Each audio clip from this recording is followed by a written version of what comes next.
Olá pessoal, nesta videoaula nós vamos tratar os ciclos termodinâmicos aplicados ao conceito de máquina térmica. Nós não vamos estudar de início todos os ciclos ou os ciclos termodinâmicos reais que operam nas máquinas térmicas. Nós vamos primeiramente aprender como equacionar os ciclos termodinâmicos e como eles são utilizados para determinar rendimento de máquinas, por exemplo. Para nós compreendermos a ideia inicial, vamos considerar então aqui um sistema gasoso. Ele está aqui representado, esquematicamente, já assumindo que o gás é constituído de pequenas partículas em movimento aleatório. Portanto, temos aí o nosso modelo molecular para um gás, só para compreender melhor como funciona o sistema. E aqui temos um pistão, que é um conjunto de paredes fixas e uma parede móvel. Temos aqui uma carga e aqui temos o gás. Então queremos que esse gás realize algum trabalho, ou seja, que ele aplique uma força e empurre um objeto, que é esse objeto que está depositado aqui sobre o pistão. Para fazermos isso, nós vamos aquecer o sistema, então estamos fornecendo calor e esperamos que o sistema realize o trabalho de elevar o objeto. E o resultado final seria então o objeto atingindo uma posição superior à que ele estava antes. Então essa aqui é a finalidade de uma máquina térmica, fornecer calor para que ela realize algum trabalho.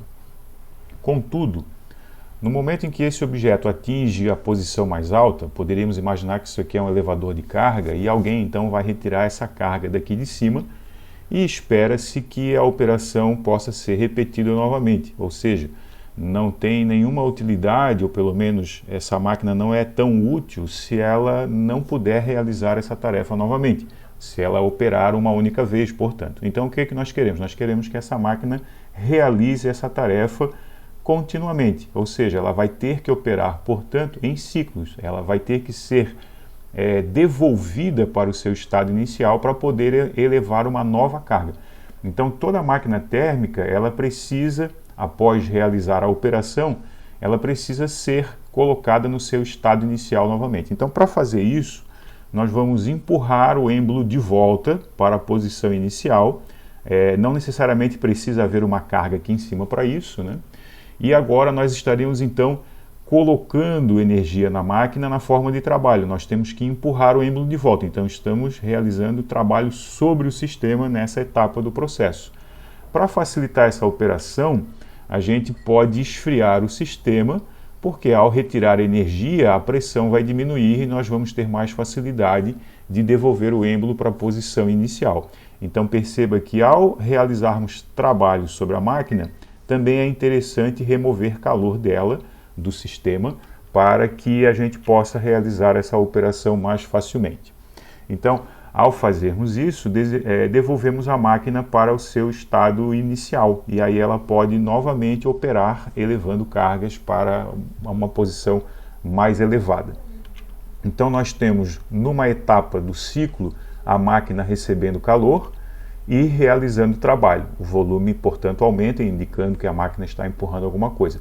E num outro momento nós temos que fazer o sistema liberar calor, temos que remover calor do sistema, para que a gente possa realizar trabalho mais facilmente. É importantíssimo que a gente remova calor do sistema, porque do contrário, se o sistema continuar tão energizado quanto está aqui, se a energia interna for a mesma, nós vamos ter uma dificuldade a mais para empurrar o êmbolo para baixo. Em resumo, se a máquina realizar um certo trabalho, não há nenhuma vantagem em a gente ter que realizar o mesmo trabalho para devolver a máquina para a sua posição inicial, porque uma vez extraído o trabalho da máquina, que vantagem teríamos se tivéssemos que gastar o mesmo trabalho para devolver a máquina para o seu estado inicial? Então uma forma de evitar que a máquina realize um trabalho e a gente gaste todo esse trabalho para devolver ela às suas condições iniciais, então é muito importante que a gente resfrie a máquina. E isso é, portanto, indispensável. Eu repito, uma máquina não teria nenhuma vantagem se ela realizasse um trabalho e depois nós tivéssemos que gastar a mesma energia que recebemos na máquina para devolvê-la para o estágio inicial. Portanto, é fundamental que a gente resfrie o sistema para que nós gastemos um trabalho menor do que o trabalho que obtivemos a partir do funcionamento da máquina. Bom, Considerando então essas condições, né, mínimas em que a máquina deve estar sujeita para poder operar satisfatoriamente, uma coisa já ficou bastante clara para as máquinas térmicas. Elas devem operar em ciclos, ou seja, elas devem ser capazes de realizar trabalho de maneira continuada. Não adianta a máquina realizar uma determinada atividade uma única vez e depois não realizar mais essa atividade. Em geral, a vantagem das máquinas está no fato de elas operarem em ciclos e, portanto, continuamente. O segundo aspecto importante é que o trabalho realizado pela máquina deve ser maior que o trabalho que ela recebe para retornar ao seu estado inicial.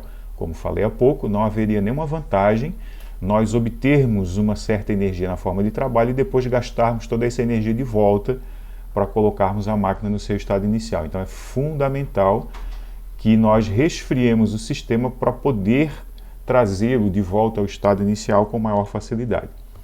Então deve-se fornecer calor enquanto a máquina realiza trabalho, porque isso potencializa a realização do trabalho. Afinal de contas, nós estamos dando energia para que a máquina possa, né, utilizar-se dessa energia e realizar um trabalho. Então é fundamental que enquanto a máquina realiza trabalho, nós possamos fornecer calor para ela poder trabalhar. E a remoção do calor decorre da situação do segundo estágio, como eu mencionei há pouco, né? Remover calor enquanto ela recebe trabalho. Então, o ciclo da máquina se completa quando você fornece calor e ela realiza trabalho, e num segundo momento nós retiramos calor da máquina para poder fornecer trabalho a ela mais facilmente. E uma quarta consideração é que o ciclo de uma máquina térmica é denominado ciclo termodinâmico. Isso é só uma condição técnica para nós aprendermos o formalismo e nos acostumarmos com essa nomenclatura. Então nós chamamos este ciclo de ciclo termodinâmico e ele é dado pelos diagramas de Clapeyron, como nós veremos já na sequência. E por fim, todas as etapas de um ciclo termodinâmico podem ser representadas em um diagrama de Clapeyron, porque esse diagrama aqui é o diagrama que nos permite calcular quanto de trabalho a máquina está realizando. Então vamos considerar aqui uma representação gráfica genérica para nós compreendermos a ideia geral da representação gráfica. Então imagina que o sistema está no estado inicial e vai ser elevado para um estado final e, portanto, nessa mudança de estado vai realizar um trabalho que estamos interessados.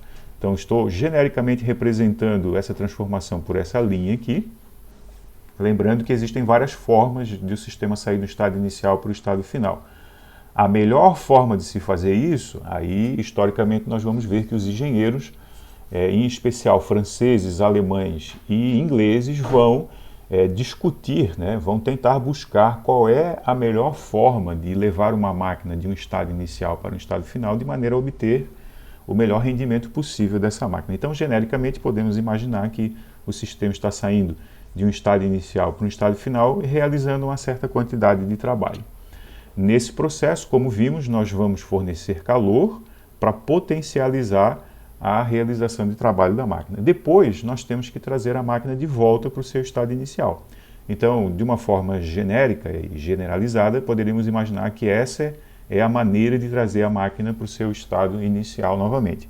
Como vimos aqui, nós retiramos calor do sistema para poder realizar sobre ele, de forma mais fácil, um certo trabalho para devolvê-lo ao volume inicial, que é um volume menor. Isso já vai precisar ser comprimido, em resumo. E para ficar mais fácil, nós removemos calor do sistema. Isso faz a pressão diminuir, o que faz com que a gente gaste menos energia do que obteve a partir do funcionamento da máquina, o que é muito bom, inclusive. Bom, essa região interna, depois que a gente tem o ciclo completo, né, de realização de trabalho e devolução da máquina para o seu estado inicial, nós vamos ver que vai se formar aqui uma figura fechada e a parte interna dessa figura vai nos dar o trabalho realizado pela máquina durante a operação dela nesse ciclo.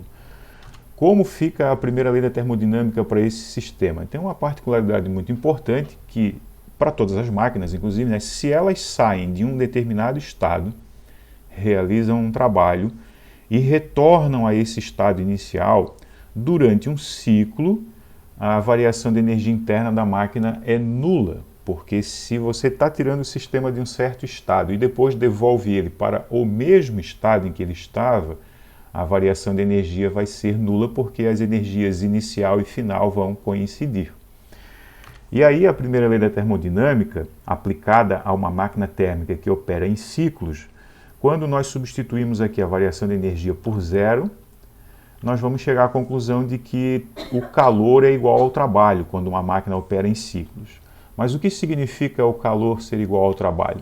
Bom, quem é o calor? O calor é a diferença entre o que está sendo fornecido e o que está sendo retirado da máquina.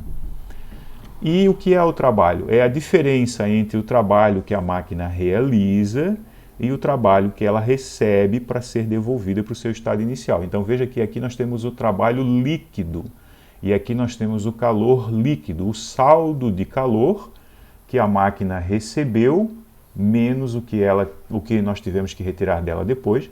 E aqui é o trabalho líquido, ou seja, o trabalho que a máquina realizou menos o trabalho que nós tivemos que fazer sobre ela para devolvê-la para o seu estado inicial.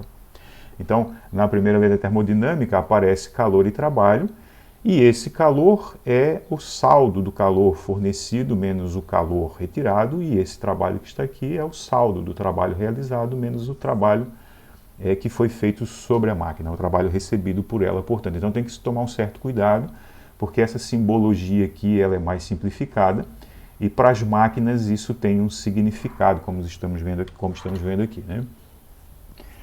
Para as máquinas, nós também podemos fazer uma representação esquemática. Então, imagine que esse círculo aqui representa o mecanismo da máquina, que não importa aqui nesse momento, nós só queremos representá-lo, e espera-se extrair dessa máquina uma certa quantidade de trabalho.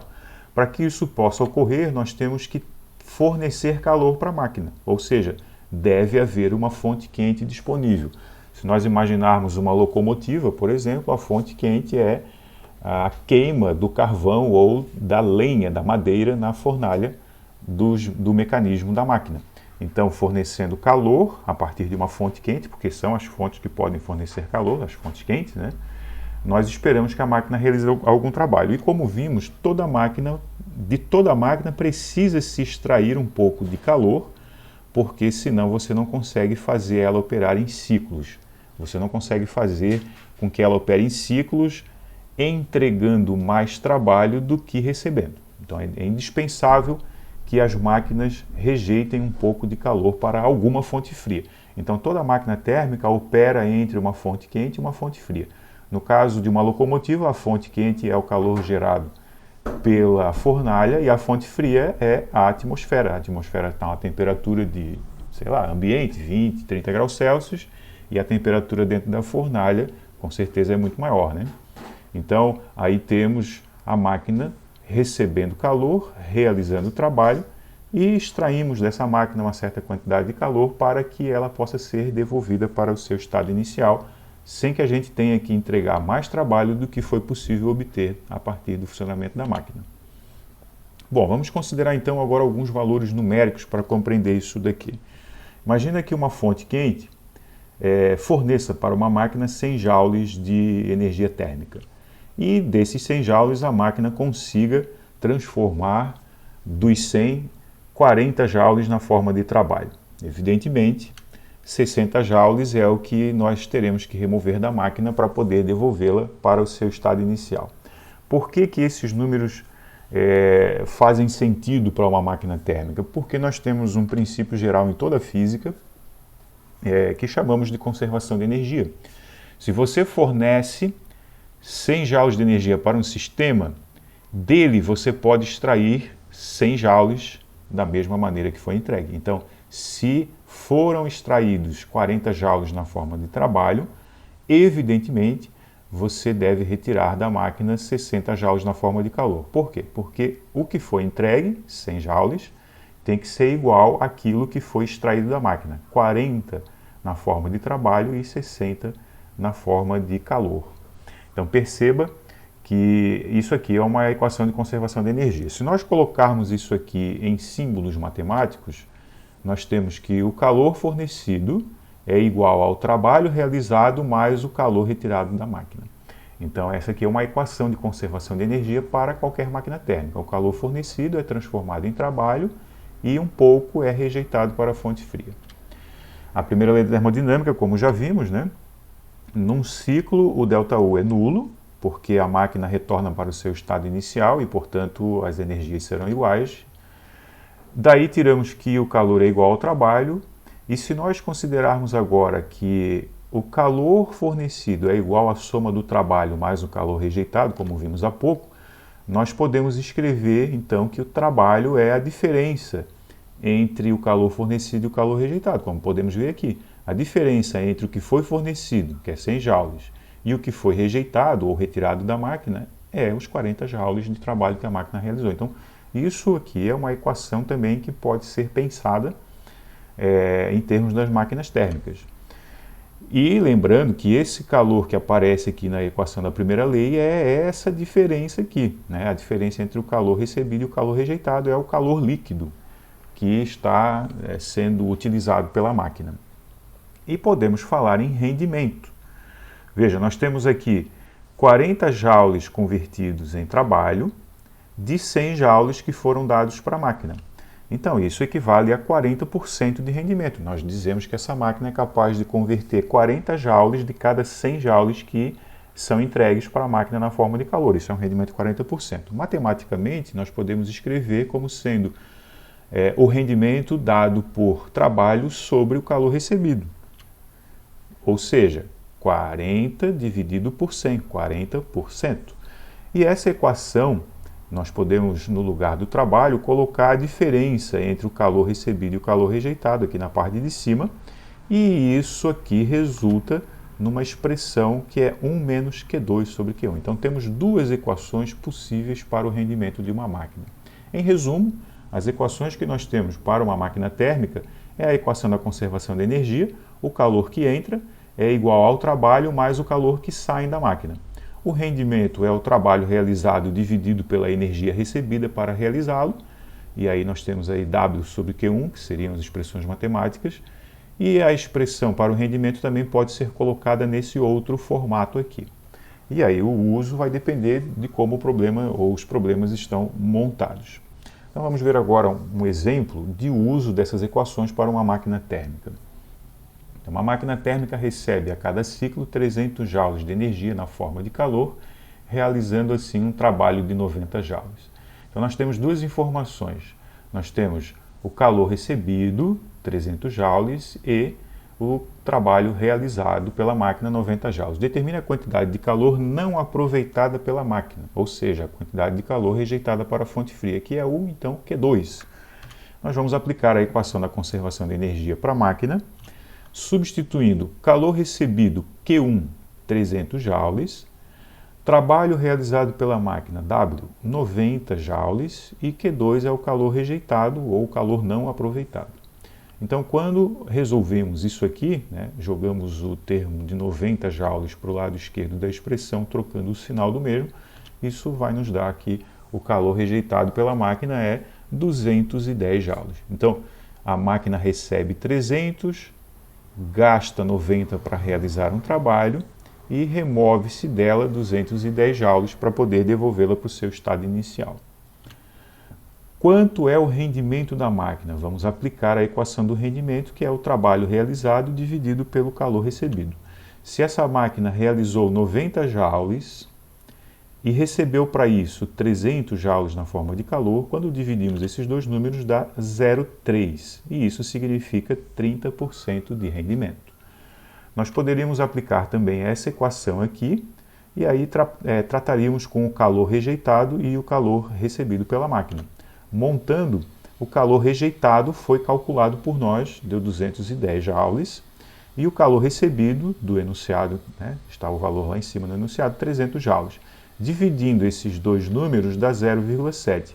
1 menos 0,7 dá 0,3, portanto, observa-se aí o mesmo resultado, indicando que as duas equações são válidas para se calcular o rendimento de uma máquina térmica. Neste segundo exemplo, nós vamos ver como o diagrama de Clapeyron pode ser útil para, em associação com as equações da máquina térmica, nós destrincharmos ali o calor, o trabalho e o calor rejeitado pela máquina. Então, uma máquina térmica opera de acordo com o ciclo termodinâmico representado no diagrama ao lado, esse que está aqui. A cada ciclo, a máquina recebe 5.000 joules de calor para transformar em trabalho. Então, temos aqui um ciclo, como vimos, todo ciclo é um diagrama de Clapeyron fechado e ele pode ter diferentes formas. Nesse caso aqui, nós temos um ciclo que tem a forma retangular. Nós vemos que o sistema tem o seu volume variando de 0,2 para 0,7. Numa etapa ele expande e na outra etapa ele contrai. Então aqui realiza trabalho e aqui recebe trabalho. Nas etapas que o volume permanece fixo, a máquina não troca trabalho com a sua vizinhança. Nós vemos as pressões aumentando aí de um estado inicial para 1.000 até um estado final de 5.000 e nesses limites ou dentro desses limites a pressão sofre variações dentro do sistema à medida que o ciclo vai sendo desenvolvido pela máquina. Então veja, determinar a quantidade de trabalho realizado em cada ciclo. Como vimos, quando temos um ciclo termodinâmico, portanto uma figura fechada, o trabalho é dado pela região interna da figura. Como mencionado há pouco, temos aí um retângulo e, portanto, é o produto da base pela altura. Analisando a base, nós vemos o volume variar de 0,2 a 0,7 e aí nós temos então uma variação aqui de 0,5 unidades de volume compondo a base da figura. Importante mencionar que para os ciclos não importa se o volume está aumentando ou diminuindo, na verdade as duas coisas ocorrem, tanto aumenta quanto diminui. Então é desnecessário levar-se em conta para o cálculo da parte interna da figura, levar-se em conta sinais, tanto para o volume quanto para a pressão. A altura é dada pelo lado da figura e isso corresponde ao eixo das pressões. Então temos aqui 4.000 unidades de pressão que dá a altura do lado da figura. Então, montando a base 0,5 unidades de volume vezes a altura 4.000 unidades de pressão, nós temos aí uma área de 2.000 unidades, o que equivale, portanto, a um trabalho de 2.000 joules. Item B. Determine a quantidade de calor não aproveitada pela máquina, ou seja, a quantidade de calor rejeitada para a fonte fria. Aplicamos então a conservação de energia, que diz que o trabalho, ou melhor, o calor recebido é igual ao trabalho realizado mais o calor rejeitado. O calor recebido pela máquina está no enunciado, 5.000 joules. O trabalho realizado pela máquina é 2.000, e então o calor rejeitado para a fonte fria pode ser determinado.